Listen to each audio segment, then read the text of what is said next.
ఒకప్పుడు ఆకస్మిక తనిఖీలతో దడదడలాడించిన ముఖ్యమంత్రి చంద్రబాబు నాయుడు గారు మళ్ళీ పాత పందాలోకి వెళ్తున్నట్లయితే కనిపిస్తోంది. మళ్ళీ జూన్ 12 తర్వాత ఎప్పటికప్పుడు ఆకస్మిక తనిఖీలకు అంకురార్పణ చేస్తానని అప్పటికప్పుడు వెళ్ళి తనిఖీలు చేయడం, సంక్షేమ పథకాల అమలు, అవినీతి అధికారుల బట్టబయలుతనం, లేకపోతే పాలనాపరమైన ఇబ్బందులు, అన్ని విషయాల మీద దృష్టి సారిస్తానని అయితే ముఖ్యమంత్రి గారు చెబుతున్నారు. దీని మీద ఇంకా విధి విధానాలు అయితే రావాల్సి ఉంది. అయితే ప్రస్తుతం అంటే 1990లో 90 దశకాల్లో సరిపోయింది, కానీ ఈ ఆకస్మిక తనిఖీలు అనేవి ఇప్పుడు సమాచార మార్పిడి అనేది క్షణాల్లో జరిగిపోతుంది.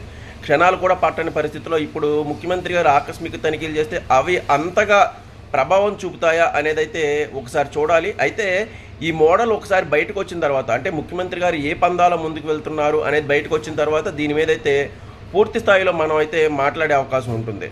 సో ఇప్పుడు దీన్ని ఎలా ముందుకు తీసుకెళ్తారన్నది కీలకం. ఎప్పటికప్పుడు అప్డేట్స్ కోసం మన ఛానల్ని ఫాలో అవ్వండి, వీడియోలను లైక్ చేయండి. Thank you.